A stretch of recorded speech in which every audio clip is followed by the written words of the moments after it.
when I was walking in here, somebody asked me what the meaning of the beads around my wrist are. These were actually given to me by His Holiness the Dalai Lama. They were given to me and blessed by him.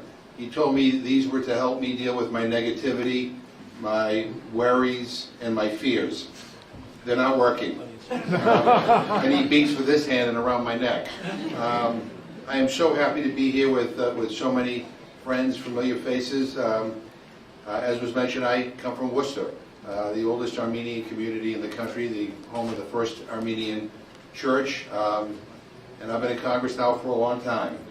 And over the years, I used to go to every commemoration of the genocide, and the first few pews of the church would be filled with survivors. And over the years, fewer and fewer and fewer, and now there are none. And I heard their stories, I listened to their stories, I wept with them as they recalled their ordeal, the extermination of their families.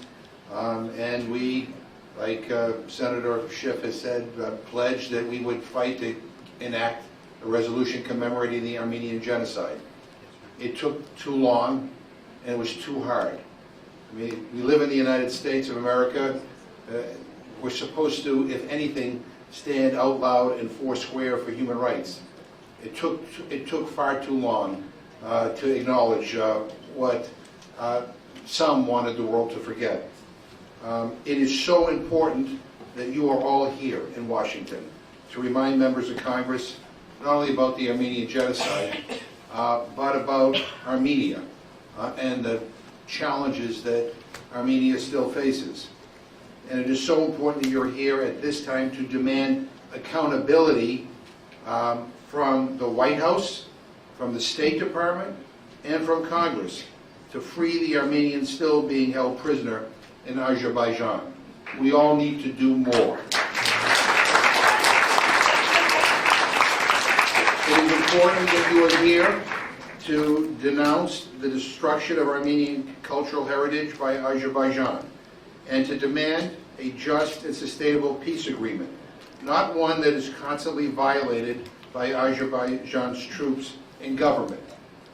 We want a peace agreement that is real, that is not just a peace agreement on paper. And that is something that all of us here need to be reminded that we need to fight for. Again,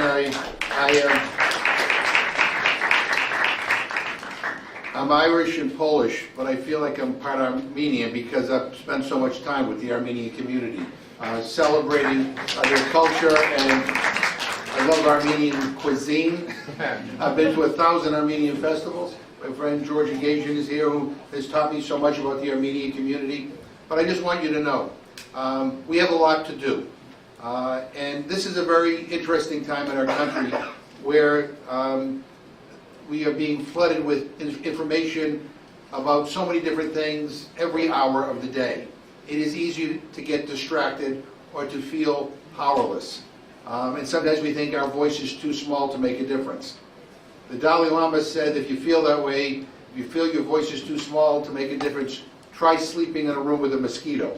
Well, we're all a bunch of mosquitoes here. We are going to make sure that this cause does not take a back seat, and you have my word that I will be wind at your back. So thank you so much.